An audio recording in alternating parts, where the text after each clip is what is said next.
Le grand débat avec Francis Laloupeau.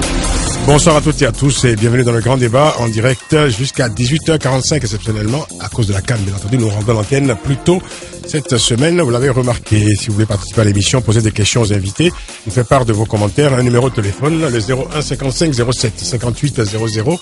Depuis la France et de partout ailleurs dans le monde, composez le 00 33 1 55 07 58 00. Vous pouvez également intervenir sur notre site africa1.com, rubrique Le Grand Débat. Africa numéro 1, le grand débat, Francis Laloupeau. Le grand débat édition spéciale du vendredi, le débat des débatteurs avec débatteurs polémistes. Madani Tall, président du parti Avenir et Développement au Mali, ancien conseiller économique du président Amadou Toumani Touré. Madani Tall, bonsoir. Bonsoir. Merci d'être avec nous. Je vous remercie. Et nous serons dans quelques instants en compagnie de Paul Eching et de Emmanuel Kouzoumoumi. Et l'émission est réalisée par Jérémy Boucher. Le grand débat sur Africa numéro 1. Le grand débat. Je vais lui dire Jérémy Djibiz Boucher, bien entendu. Retrouvez également le grand débat sur facebook.com/le grand débat. Bienvenue à nos amis internautes. Cette édition sera entièrement consacrée à la situation au Mali et nous écouterons les analyses et commentaires des débatteurs invités et avec un invité exceptionnel évidemment, en plus des débatteurs que vous connaissez et qui sont habituellement dans cette émission. Madani Tall, bien entendu. Nous parlerons évidemment de la situation au Mali et des derniers développements du conflit en cours. Le grand débat, analyse, décryptage, coup de gueule, commentaires. Le grand débat sur Africa numéro 1. Le grand débat édition spéciale du vendredi, donc entièrement consacré à la situation au Mali, le Mali en état de guerre. Avec les débatteurs polémistes, Emmanuel Kouzoumoumi, Paul Eching, que nous attendons, mais nous allons démarrer tout de suite avec Madani Tall, président du parti Avenir et Développement. Le grand débat avec Francis Laloupeau, c'est également sur africa1.com. Madani Tall, vous revenez de Bamako, vous êtes à Paris depuis quelques jours seulement. Quelle est l'ambiance, quel est le climat général à Bamako? Écoutez, depuis le début de l'intervention française, le climat s'est détendu. Ah. Le climat s'est détendu parce que d'une part, cette intervention a permis d'arrêter l'avancée des terroristes, mais également de calmer la tension politique qui commençait à faire jour à nouveau à Bamako. La tension politique qui commençait à faire jour, oui. Oui. Sachant que quelques jours avant ou quelques semaines avant, le Premier ministre, l'ancien Premier ministre avait été démis de ses fonctions dans des conditions obscures. Dans des conditions que nous avons condamnées en tant que démocrates. Nous n'avons pas toujours été d'accord avec le Premier ministre Cheikh Modibo Diarra, auquel nous imputons une partie du retard et des problèmes causés. Mais néanmoins, nous désapprouvons totalement la façon dont il a été arrêté. Ce n'est pas digne d'un pays. Qu'est-ce qu'il devient? Bien, je pense qu'il doit être en ce moment en résidence surveillée. Et nous avons demandé sa libération. Sa libération, parce que dans un état de droit, s'il ne lui est imputé aucun crime, on ne doit pas le retenir au-delà de 48 heures contre son gré ou contre la justice. Alors pour l'instant, c'est une sorte de consensus national, d'union sacrée comme ça. Tout s'est apaisé à Bamako. Est-ce que toute la classe politique est derrière la présidence pour mener à bien l'offensive militaire en cours? Écoutez, je pense que toute personne consciente aujourd'hui aura à cœur de soutenir le chef de l'État afin que cette offensive puisse libérer les territoires occupés de notre pays. Est-ce qu'il y a aujourd'hui cet élan de solidarité que le président Kounda Traoré appelait de ses vœux dès les premiers jours de l'intervention française, on sait qu'il y a beaucoup de collectes, de dons, par exemple, en direction de ceux, des sinistrés, des victimes dans le nord du Mali. Est-ce que cet élan de solidarité a été soutenu? Est-ce qu'il est maintenu? Je pense qu'il est soutenu, il est maintenu, et l'élan de solidarité va au-delà de la question financière. Il y a des dons de sang, de nourriture, de vêtements et des personnes qui payent de leur personne en se déplaçant pour porter concours. Et vous, par exemple, en tant qu'acteur politique, j'ai presque envie de vous demander quelle est votre activité au quotidien aujourd'hui dans ce Mali en état de guerre et qui s'habitue à la guerre, justement. Au niveau des militants de l'ADM, l'activité principale aujourd'hui, c'est le don du sang. C'est d'aller dans les centres de collecte de sang et de faire don de soi-même. Maintenant, pour le reste, notre activité consiste principalement à conscientiser la classe politique et la scène internationale sur les dangers actuels mais aussi futurs auxquels le Mali aura à faire face. Parce qu'il y a des dangers qui ne sont pas perceptibles aujourd'hui, mais qui feront jour à chaque fois. Nous avons vu par exemple qu'il n'y a ne serait-ce qu'un mois, En Sardine était considérée comme une entité avec laquelle il fallait négocier. Au niveau de l'ADM, nous avons refusé toutes sortes de négociations avec une telle entité. Non seulement En Sardine, mais également MNLA. Alors aujourd'hui, tout le monde considère En Sardine comme étant une entité criminelle. Or, on oublie que En Sardine et MNLA, ce sont les deux facettes d'une même pièce. Les combattants qui sont revenus de Libye et qui ont rejoint MNLA sont aujourd'hui En Sardine. Et nous avons vu aujourd'hui une scission En Sardine qui créerait encore une branche politique. Mais ce sont les mêmes acteurs, c'est une histoire de vases communicants. Alors, à ne pas prendre le problème de manière globale, le risque serait, c'est-à-dire d'aller traiter avec des terroristes qui auraient changé de couleur, pour ainsi dire. Alors, on a parlé beaucoup cette semaine d'exactions qui seraient commises contre des personnes Peuls ou Touareg, en tout cas des personnes ciblées, je dirais, par des groupes d'individus, des individus qui les prendraient un peu, dit-on, pour des complices du MNLA ou en tout cas des islamistes de manière générale, des groupes en tout cas agresseurs, pour peu que ces personnes-là auraient un profil Peul ou Touareg. Est-ce que cette information est exagérée? Vous avez-vous le sentiment qu'il y a quand même de quoi s'inquiéter? Est-ce qu'il y a des risques réellement, je dirais, de tension ou d'agression intercommunautaire? Écoutez, la guerre ne va pas sans tension. Mais avant de venir sur ce plateau... C'est vrai que la guerre, c'est pas non plus un dîner de gala, oui, c'est sûr. Avant de venir sur ce plateau, regardé une chaîne de télévision d'information. Et il y avait un vieux monsieur qui s'est fait agresser, dit-il ou dit-on, par des soldats de l'armée malienne. Mais le monsieur s'appelait Traoré. Oui. Traoré, c'est un nom bambara. Oui. De Ségou. Donc il est peut-être un clair, mais il s'appelle Traoré. Donc, à partir de là, je pense que si un monsieur qui s'appelle Traoré se fait agresser par quiconque, il s'agit plus d'un acte de banditisme que d'un acte ciblé. Je pense que dans toutes les situations de crise, il y aura toujours des individus mal intentionnés. Des débordements, mais surtout des individus mal intentionnés qui pourraient mettre à contribution des situations de tension pour commettre leurs actes délictuels. Mais il ne faut pas globaliser, il n'y a pas, pour ainsi dire, c'est-à-dire une convention qui consisterait à aller vers...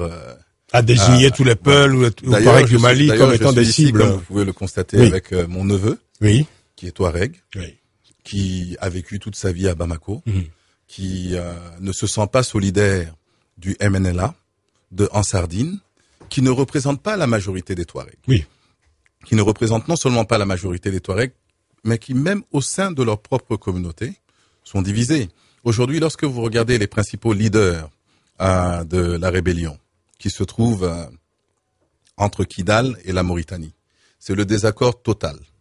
Madame Zakiatou Oualet n'adresse plus la parole à Monsieur Mahmoud Agama, qui n'adresse plus la parole à Iyad, qui n'adresse plus la parole. C'est un peu le sauve qui peut. Et je pense qu'aujourd'hui, même des jeunes gens comme Moussa Agassarid, qui sont représentants du MNLA à Paris, s'ils trouvaient des portes de sortie honorables, je vous assure qu'ils se dissocieraient, c'est-à-dire de tous ces mouvements.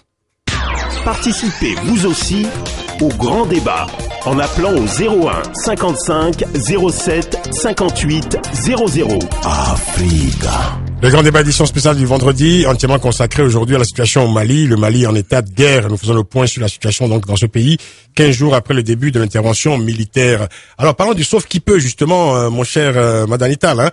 Hier, des membres soi-disant modérés du groupe djihadiste En Sardine ont fait scission en créant le mouvement islamiste de l'Azawad. Alors ce groupe est dirigé par un certain Al-Gabas Ag Entala qui demande un arrêt des hostilités.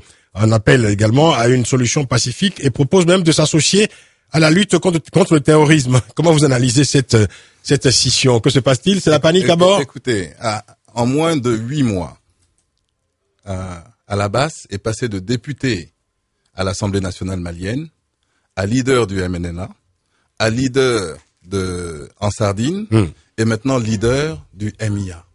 Alors, moi, ce que je retiendrai de cela, c'est que après avoir trahi sa patrie, il décide de trahir Iyad, qui est maintenant la cible de tous les médias en tant qu'entité terroriste. Vous voulez dire, finalement, courageux mais pas téméraire, quoi, parce que maintenant que les bombes pleuvent... Courageux mais pas valeureux. Pas valeureux. Voilà. Emmanuel Kouzoumoumi, comment analysez-vous donc cette dernière info de cette scission au sein de en Sardine? C'est normal, en fait. Parce que peut-être qu'ils n'avaient pas imaginé que la France était aussi déterminée à faire la guerre. Dès le départ, quand ils se sont constitués un mouvement rebelle, ils considéraient simplement que l'armée malienne dans son état, ou même l'armée de la CEDEAO, n'avait pas la capacité effectivement à les déloger. Donc, autrement dit, en quelque sorte, ils étaient maîtres du terrain, ils étaient sûrs de la victoire. Alors, depuis maintenant que la France, sur les 10 jours pendant lesquels on vient d'assister à une guerre menée de façon violente, déterminée, mais à ça efficace, avec le bombardement aérien de la France, je comprends que en Sardine, qui est finalement le cœur même de la rébellion aujourd'hui, les gens se disent, je me désolidarise de ceux qui sont considérés comme les islamistes radicaux pour apparaître comme modérés. Est-ce qu'on peut dire donc que 2 semaines après le début de l'intervention française, ou plutôt conjointe française et malienne, que la peur a changé, commence à en changer de camp? Oui, forcément. Forcément parce qu'ils avaient sous-estimé la force de frappe. Aujourd'hui, mais en même temps, on peut le comprendre. J'apprends aujourd'hui, par exemple, que la CEDEAO va réunir les 15 chefs d'état-major le 26, ça veut dire demain, à Abidjan, pour voir si à la MISMA, on pourrait peut-être apporter quelque chose, et qu'est-ce qu'on peut apporter, et comment va-t-on conduire les opérations. Je serais tenté de dire, mais ça fait 1 an qu'ils réfléchissent. Ça fait trop longtemps. Oui. Donc, autrement dit, ces groupes islamistes radicaux avaient bien compris que les tergiversations au sein de la CEDEAO, l'incapacité de l'armée malienne à pouvoir les attaquer, étaient pour eux des éléments acquis, et effectivement, ils étaient sûrs de la victoire. La peur a changé de camp, parce que la frappe aérienne est là, et parce que l'armée française est très déterminée. Et aujourd'hui, je comprends bien que certains leaders se disent, plutôt que de mourir sous le feu, je préfère négocier. Enfin, c'est un peu énorme, quoi, comme négociation, enfin, comme offre de service, hein. Ah oui, mais c'est le MNLA qui commence maintenant à dire, on va négocier. Alors, Madame Talla, justement, quand on voit les premiers résultats de cette opération militaire, hein, la fuite hors des villes et vers le désert des membres de ces groupes islamistes.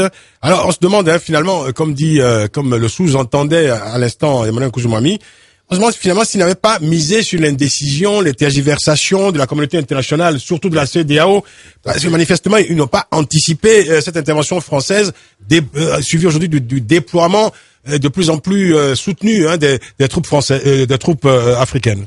Je partage tout à fait ce point de vue, à une exception près, qui est que dans les premières heures du putsch du 22 mars, 7 chefs d'État de la CEDEAO s'étaient transportés au Mali. Et c'est nous qui les avons chassés depuis l'aéroport. Ah oui. Une fois perdu le momentum, on rentre dans l'administration. Oui. Et finalement, les jeux d'intérêt font jour. Les négociateurs ne se montrent pas nécessairement aussi dédiés à la cause malienne qu'à la défense de leurs intérêts particuliers. Donc après ça, c'est l'administration et le système qui prend le dessus. Mais nous avions, il y a quelques mois déjà, dès le 22 septembre, annoncé, et c'est sur le site que vous pouvez consulter. Dites-nous l'adresse. Madani Tal. Madani Tal, tout simplement. Soit sur mon site. On peut le chercher sur Google, hein, Madani Tal, tout simplement. T-A-2-L. Nous avions annoncé que dès qu'une force armée organisée se dirigerait sur Douanza, il y aurait la débandade parmi les islamistes. Et qu'il suffisait à l'armée malienne de prendre un temps soit peu, c'est-à-dire son courage en main, pour se diriger vers Douanza. Et que la communauté internationale avait tort d'attendre le mois de septembre pour cristalliser davantage une situation qui n'a eu cette ampleur que grâce à 8 mois d'indécision. Voilà. Donc aujourd'hui, il est salutaire que la France ait décidé de prendre cette décision. Les Maliens félicitent la France. C'est une demande et une requête malienne émise par le chef de l'État malien. Et donc, lorsque nous avons des puissances comme l'Égypte, qui aujourd'hui décide de se porter en faux contre cette intervention. On en parlera tout à l'heure. C'est un chapitre de ce grand débat. On marque une pause pour la publicité. On revient dans 2 minutes. Restez avec nous. Africa numéro 1, le grand débat, Francis Laloupeau.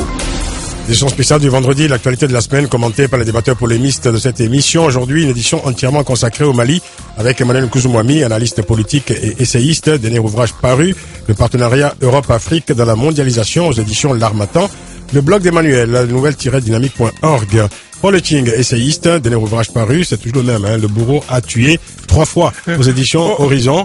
Et notre invité spécial, Madani Tall, président du parti Avenir et Développement, ancien conseiller économique du président Amadou Toumani Touré.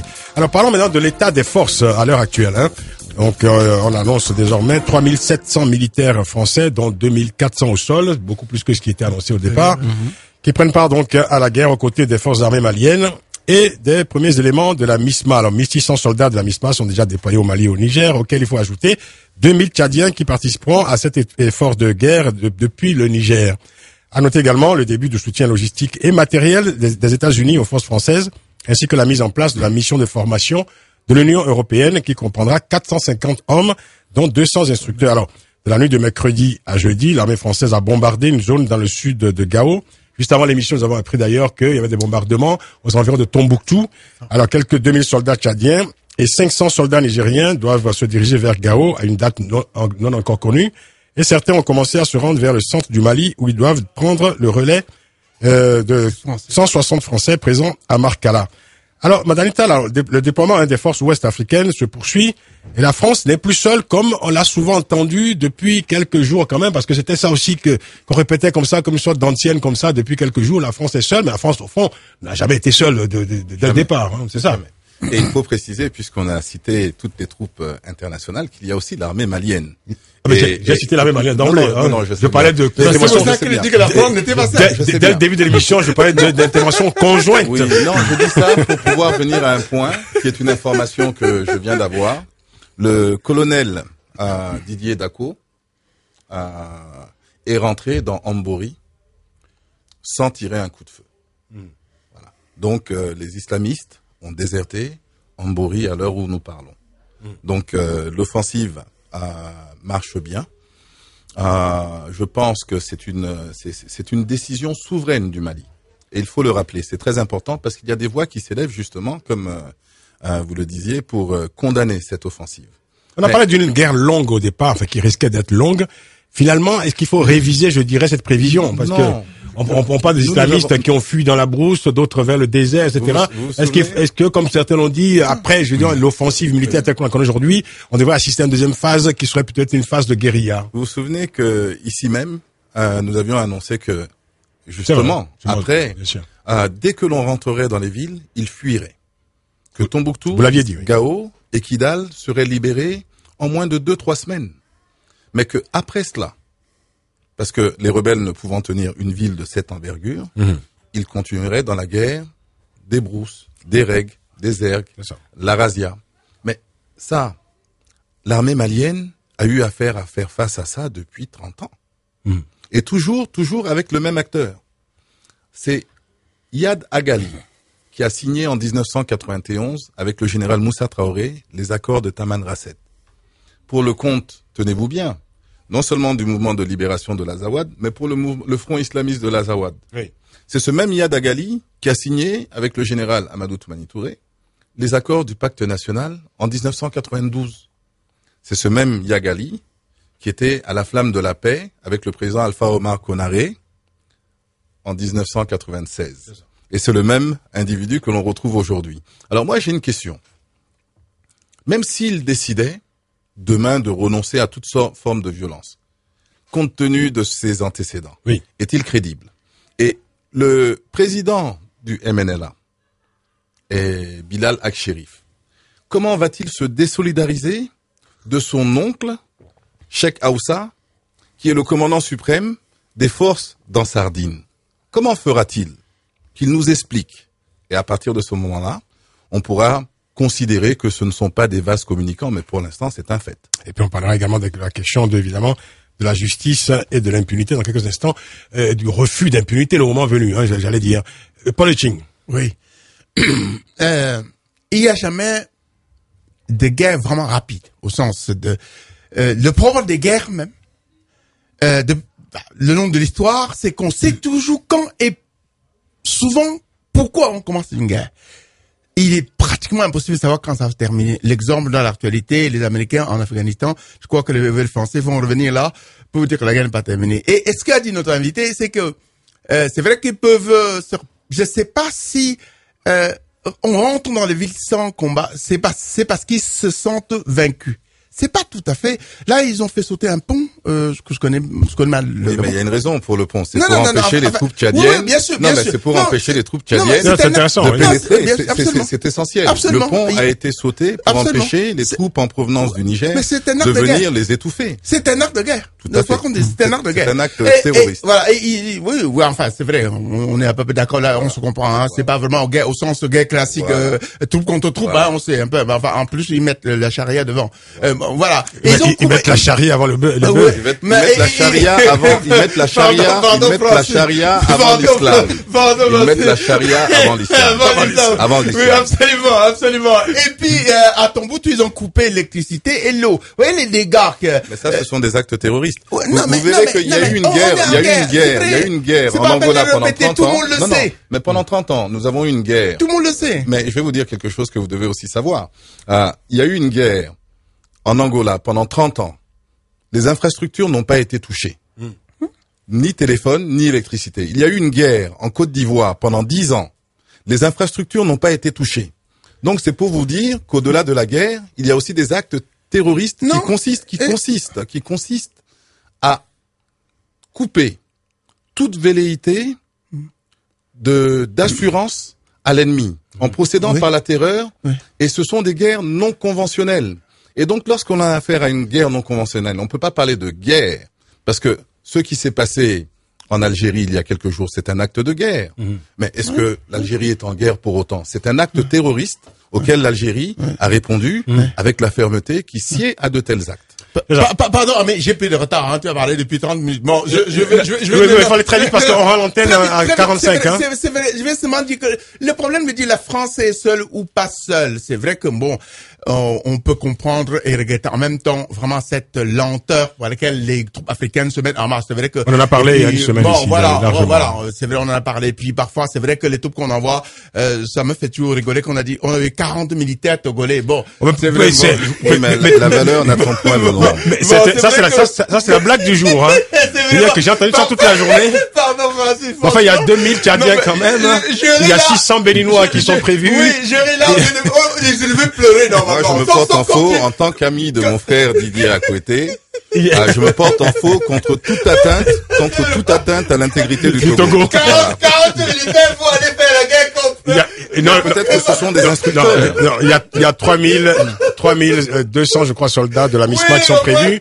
Et maintenant, le nombre devrait être doublé d'ailleurs. Encore que une guerre, c'est pas seulement très bien. C'est pas seulement l'important du troupe qui fait la guerre. C'est la technicité, l'entraînement et le matériel de guerre. Bon, c'est ça. On garde les auditeurs. On va les prendre un peu plus tard après la pub.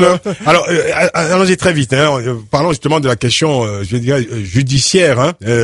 Parce que bon, il y a aussi un volet judiciaire à cette affaire, hein. Je veux dire, après la guerre, il faudra bien en parler. Alors, le 16 janvier dernier, la CPI, Cour pénale internationale, a annoncé l'ouverture d'une enquête pour crimes de guerre. Alors, on le sait, des actions graves ont été commises, hein, par tous ces groupes armés, du MNLA à AQMI, en passant par en Sardine et le Moujao. Alors, après le temps de la guerre, un autre combat sera donc engagé par l'État malien, Madanital, celui de la justice et du refus de l'impunité. Est-ce que aujourd'hui les esprits sont préparés déjà, je veux dire, à ne pas, je veux dire, absoudre toutes ces personnes qui sont identifiées et que vous citez depuis tout à l'heure, à ne pas les absoudre de tous les crimes qui ont été commis, parce qu'il y a des crimes graves qui ont été commis. Je pense à toutes ces personnes qui sont mutilées, ces personnes qui ont été violentées, qui ont été pillées, et ceux qui ont été tués. Et pour cela, évidemment, c'est un crime irréparable. Vous savez, je pense qu'il faudra agir avec beaucoup de discernement. C'est ça. Je prends un exemple. Il y a des officiers d'origine touareg qui ont quitté l'armée, mais ce n'est pas pour rejoindre le MNLA, ni pour rejoindre en Sardine. Ils sont actuellement dans des camps de réfugiés en Mauritanie. Oui. Et ils sont partis là-bas. Le ministre de la Défense malien annonçait quand même hier soir qu'il y avait près de 1000 soldats maliens qui avaient donc rejoint les troupes islamistes, hein.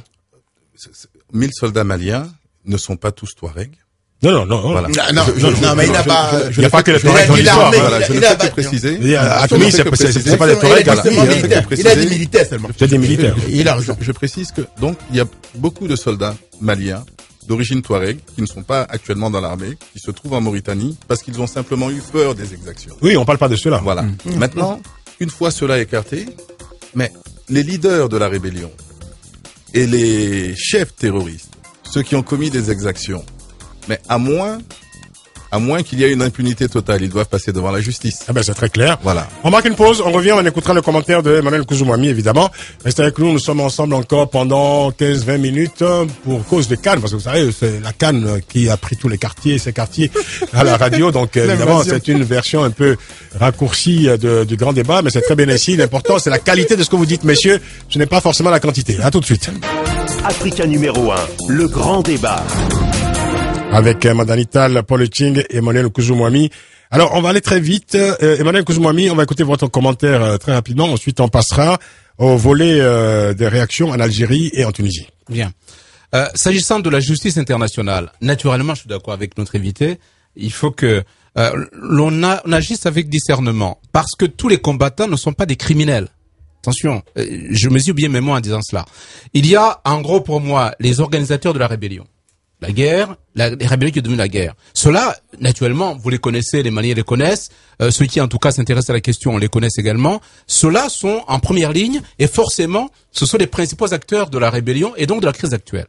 Ensuite, vous avez des combattants criminels qui ne sont pas forcément organisateurs, mais qui ont accompagné l'idéologie même de ces radicaux. Donc ceux-là, ces deux groupes-là, ils ont effectivement à répondre devant la justice. Mais alors vous avez d'autres combattants qui ont été enrôlés comme les jeunes qui voilà, ou bien la mort ou bien vous prenez le fusil et vous allez au champ de bataille. Donc ceux-là sont des victimes. Oui, sont des victimes. Ça sont les enquêtes après qui voilà. déterminent. Après, moi je le dis comme ça d'une façon générale. Ensuite effectivement la justice fera son tri entre les vrais et les presque pas vrais.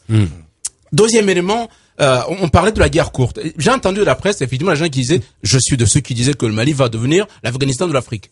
Mais l'avantage que nous avons en Afrique par rapport à l'Afghanistan, c'est que nous avons une coalition de l'ensemble des pays autour du Mali. Tout à fait. Qui viennent au secours du Mali, justement. Et il fallait le faire. Ça a pris du temps, ça a été long. On l'a dit ici en antenne. Les Africains ont mis beaucoup de temps à réfléchir, beaucoup de temps à se décider, mais enfin, ils vont venir. Sans compter que la population afghane était quand même globalement hostile aux occupants, ce qu'ils appelaient les occupants étrangers. Oui, mais parce que américains notamment. Oui, parce que en Afghanistan, il y avait aussi une coalition des talibans qui était aussi appuyée par le Pakistan par ailleurs. Bien sûr. Faut le dire. Bon, maintenant au Mali la chose est différente. J'entends ceux qui disent qu'une guerre de civilisation, ça n'a rien à voir. Le Mali, c'est des musulmans, 90%. Donc, on ne s'agit pas de dire les Européens qui viennent combattre l'islam. Ça n'a rien à voir. Du tout. Ça, c'est donc le fait qu'il y ait une coalition des pays de la CEDEAO et même le pays qui en appuie, qui est le Tchad, c'est une très bonne idée. C'est une bonne nouvelle. Troisième élément, puis je m'arrêterai là.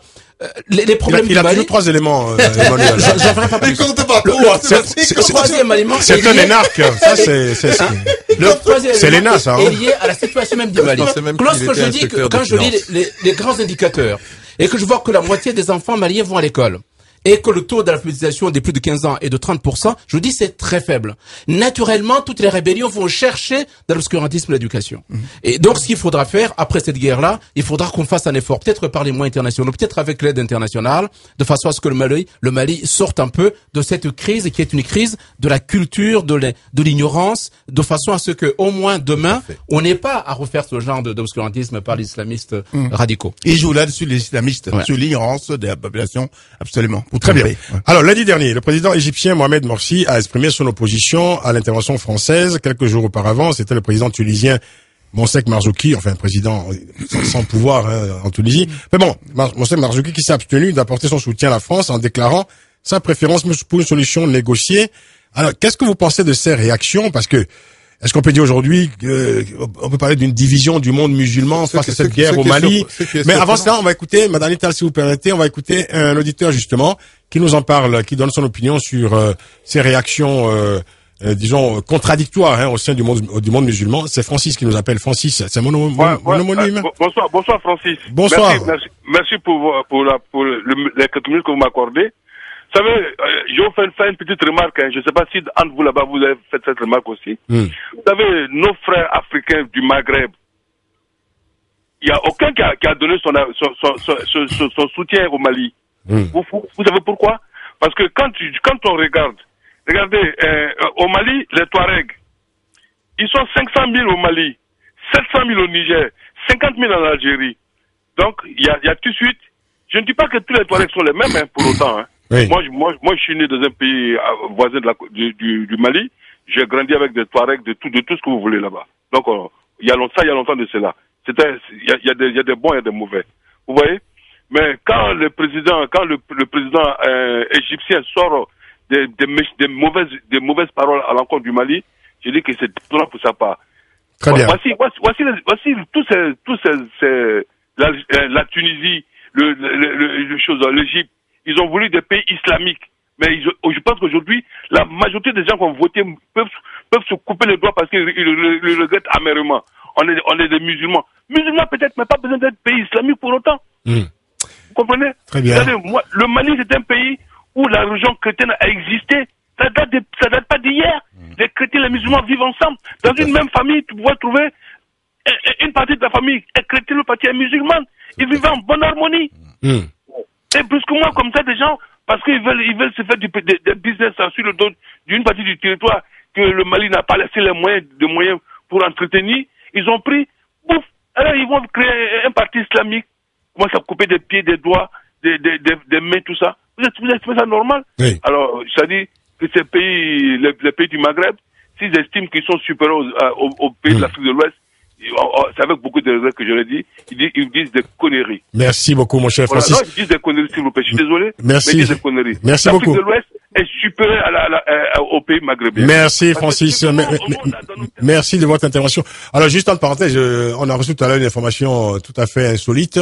L'Iran aurait découvert une technologie très avancée, très moderne pour couper les mains aux voleurs. Hein. Donc, les gens de la Sardine, on peut se reconvertir éventuellement en Iran. Il y a du boulot là-bas. Hein.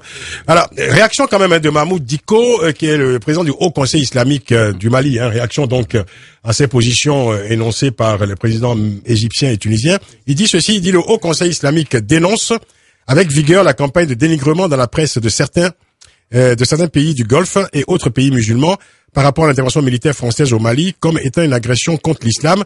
C'est vrai qu'il est très remonté, Mahmoud Dicko, Madame Ital. Hein. Oui, mais disons que je préfère laisser les religieux dans les mosquées. Oui. Mais enfin, c'est intéressant quand même qu'il monte au créneau et que il faut dire qu'il s'en prend énormément au président égyptien, au président tunisien et également au Qatar. Hein. Disons que ces propos, c'est-à-dire sont bienvenus. Oui. Mais pour moi, les religieux sont dans les mosquées. Bah oui. Maintenant, pour ce qui concerne ma propre vision de ce que le président égyptien a dit, je dirais que d'abord le président égyptien et le président tunisien ne sont pas encore des présidents suffisamment légitimes, pour pouvoir porter des jugements de valeur sur la conduite à tenir dans d'autres pays. La seconde chose que je dirais à ces chefs d'État qui se sont portés en faux contre l'intervention de la France, il faut qu'ils sachent que c'est une décision souveraine de l'État malien et non pas de la France. La troisième chose que je leur dirais, ça serait que aujourd'hui, ils ont suffisamment de problèmes à régler avec leurs propres frères musulmans au sein même de leur pays. Suffisamment de problèmes de légitimité, de constitutionnalité, de droits de l'homme et de problèmes politiques, sans compter, c'est-à-dire tous les problèmes sociaux qui sont au jour devant eux, c'est-à-dire pour pouvoir se transporter sur la scène internationale et tenter de faire oublier leurs problèmes à leur peuple. Alors, je pense qu'aujourd'hui, c'est une diversion de leur part et qu'ils devraient se concentrer à faire en sorte qu'il y ait une amélioration des conditions de vie de leurs propres concitoyens et de ne pas chercher, c'est-à-dire à transporter leurs problèmes hors de leur pays. C'est clair. Emmanuel Kouzmoumi, ensuite Paul Eching. Oui, on peut comprendre le problème de l'Égypte et de la Tunisie. Pour l'Égypte, le président égyptien, il est confronté, en fait, il est prisonnier d'une pression des frères musulmans et des salafistes. Et aujourd'hui, il a essayé, par la pression des frères musulmans et des salafistes, à introduire la charia dans la loi fondamentale égyptienne. C'est un débat qui se poursuit. Et l'avantage peut-être qu'à l'Égypte, qu'on n'a pas aujourd'hui la Tunisie, c'est que l'armée égyptienne veille toujours. Ça veut dire qu'à tout moment, à un moment de dérapage, si réellement ça devient insupportable, l'armée reprend le pouvoir. Donc vous êtes en train de nous dire que Morsi a intérêt à se tenir à carreau, sinon l'armée s'occupera de son sort. De toute façon, c'est une réalité. Alors, Ennahda en Tunisie a le même problème. Certes, les salafistes tunisiens sont moins nombreux que ce que nous avons en Égypte, mais ils sont violents aussi. Donc, la difficulté que le Maghreb aujourd'hui, ce que moi j'appelle l'Afrique arabo-musulmane a aujourd'hui, c'est de créer déjà une unité nationale. Ils ont du mal à en faire. L'Algérie ne pouvait pas s'engager dans la guerre du Mali parce que, d'une part, pendant 15 ans, l'Algérie a connu le terrorisme des radicaux musulmans. L'Algérie a son propre agenda. Il a son problème. Il a son GSPC qui est devenu l'Al-Qaïda. Il a son agenda. Voilà, il a son problème. Donc, on peut pas dire que l'Algérie vraiment se refuse d'entrer au Mali. L'Algérie a des règles déjà sur son territoire. L'Algérie a décidé de laisser la France survoler son territoire. Donc, c'est un voilà. accord. Ce qui est déjà quand même une forme d'implication dans cette discussion. Et donc, d'ailleurs, on l'a dit ici à l'antenne, lorsque l'Algérie a eu affaire à l'affaire de Inamanas, naturellement, il a agi comme il combattait les terroristes sur son territoire depuis longtemps. Donc, c'est une question assez complexe de ce point de vue-là. Et si on revient à la question du Mali, la seule solution du Mali est au Mali même, et n'est pas dans les pays voisins. Par contre, il doit être pris en charge par la CEDEAO. Paul Echine, avant de vous écouter, un message de Sophie Dev depuis les États-Unis, qui vous salue d'ailleurs, Paul Echine, et dit que vous savez toujours trouver la note rigolote, en parlant des Togolais notamment. Je vois que ça n'a pas échappé à nos auditeurs. Et Sophie Dav qui nous dit je suis particulièrement irrité quand je vois des gens comme Aminata Traoré ou Tariq Ramadan qui sortent aujourd'hui pour crier au néocolonialisme quand on les entendait à peine durant l'année de souffrance écoulée au Mali. Particulièrement Monsieur Ramadan, dit-elle, qui aime se faire la voix du monde musulman. C'est à croire que tout est bon pour défendre l'islam, même lorsqu'il s'agit des débordements. C'est signé Sophie Dav depuis les États-Unis. À vous, Paul. Oui, il nous reste 2 minutes. Oh là là, il ne reste que 2 minutes. Au-delà de vous savez être concis. Au-delà du factuel, on n'a pas le temps, il faudrait 3 émissions ininterrompues sur ça. Vous venez ici chaque semaine, alors vous ne plaignez pas. Il vaut mieux parler, il reste que 2 minutes. Pardon, parce que vraiment, parce que au-delà même du factuel, vraiment, dans le livre que vous avez eu l'amabilité de citer, Francis, il y a dedans un problème de la traite et l'esclavage arabo-musulman que beaucoup d'auteurs n'osent pas aborder, je ne sais pas pourquoi. Ils ont peur que le ciel tombe dessus. Dire que d'abord, il y a un problème de fond. Je te rassure, tu le trouveras dans le j'ai entendu mes propres oreilles. Les Mauritaniens dire, cette guerre n'est pas la nôtre. J'avoue que j'en suis tout parvenu. Oui. La position mauritanienne est tout à fait énigmatique. Oui, franchement, j'en suis. On aura l'occasion d'en parler. Même si je connais un peu pourquoi. J'allais dire, il y a là ce que j'appelle le syndrome mauritanien. Je rappelle que la Mauritanie a été une création coloniale. Non, on a compris. Les morts ne voulaient pas être avec noirs majoritaires pour les commander. Emmanuel vous a compris. Je crois qu'au Mali, il y a le même problème. Les gens qui, mais j'ai entendu même les Maliens dire les blancs, les Maliens blancs. Je vois pas très bien où sont les blancs au Mali. Il y a eu ce problème-là. Et puis il n'y a pas que les chefs d'État tunisiens et égyptiens. Il y a l'OCI. On ne les a pas entendus quand Sartadine coupait les mains ou assassinait les gens. On ne les entend pas. Dès que nous allons porter notre voix à l'OCI. Dès que les narco-islamiques sont en difficulté, là, on les entend, ils demandaient le cessez-le-feu, l'OCI a demandé le cessez-le-feu, Morsi qui bavarde, qui a dans une main la charia et dans l'autre... La scène qui m'a amusé en arrivant à Paris. Et dans l'autre main, qui a la charia dans la main droite, et l'autre main, il attend le chèque des Américains et le FMI. Monsieur Morsi, la charia et le chèque. Ça, c'est... Il faudra choisir. Pour la charia, ou le chèque de FMI, ou les autres. Paul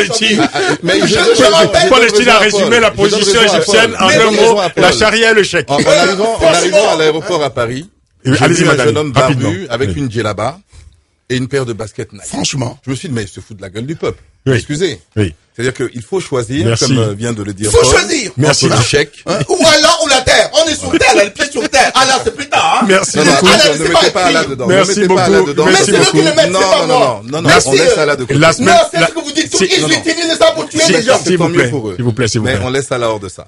S'il vous plaît. Vous avez peur de ça, pourquoi? Non. Merci On laisse d'être Allah. venu, Bon, écoutez, c'était parfait. La semaine prochaine, nous parlerons certainement, dans le chapitre Mali, nous parlerons du coût de la guerre, qui va donc payer la facture de la guerre. Nous en parlerons. Sachant que l'Union africaine organise une conférence internationale des donateurs le 29 janvier prochain à Addis Abeba. Il s'agit de réunir 340 millions d'euros, dont 220 millions pour la MISMA. Pour les auditeurs, en tout cas, la question est de savoir ce qu'ils pensent évidemment de cette initiative. À suivre donc le dossier malien. Merci d'être venu. Merci. Je vous souhaite un excellent week-end. Merci à vous, Paul Ching, Madani Tal. Merci. Bon séjour à Paris et bon retour à Bamako. Emmanuel Kouzoumami, merci infiniment. Merci à Stéphanie Hartmann, chargée de production, à Jérémy Dibiz Boucher qui a réalisé l'émission. Bonne soirée à toutes et à tous à l'écoute d'Africa numéro 1. Dans quelques instants, retour des chevaliers de la Coupe d'Afrique des Nations. Et en tête, évidemment, en tête de la troupe des chevaliers de la CAN, Lamine Badiane. Merci, s'il vous plaît, Francis.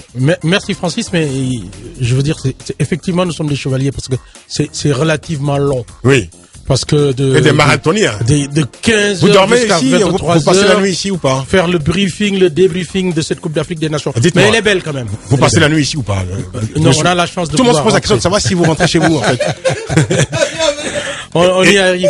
Et je sais également qu'ils ont un excellent traiteur quand même, qui vient ici le soir pour livrer les plats les plus succulents de Paris. Ciel, nous sommes découverts. À l'équipe de... Merci de votre fidélité à la Coupe d'Afrique numéro 1. Restez à l'écoute de la radio. Dans quelques instants, donc, l'équipe de la CAN. Prenez soin de vous. Au revoir. Africa numéro 1, le grand débat.